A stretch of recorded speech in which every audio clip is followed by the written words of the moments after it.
বৃষ্টি হলে কিন্তু কিছু না কিছু খেতে মন চায়, ঝাল কিংবা মিষ্টি। সেজন্য আমি আজকে চিতই পিঠা আর কবুতরের মাংস রান্না করব। আমি কবুতরের ঘর থেকে কবুতর বের করে নিয়েছি। এদিকে আমি আতপ চাল ভিজিয়ে নিয়েছি। চালগুলো এখন আমি ব্লেন্ডারে দিয়ে ব্লেন্ড করে নেব, চিতই পিঠা বানানোর জন্য আর কি।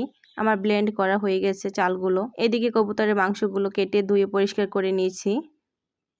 এখন চুলায় জাল ধরিয়ে কড়াইতে তেল দিয়ে দিলাম এলাচ, দারচিনি, তেজপাতা, পেঁয়াজ কুচি দিয়ে ভালো করে নেড়ে চেড়ে দিয়ে দেব মরিচ বাটা, রসুন বাটা,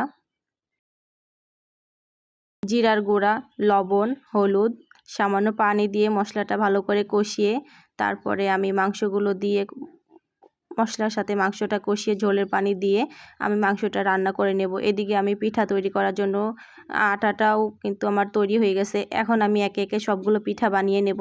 এই তো আমার সবগুলো পিঠা বানানো শেষ।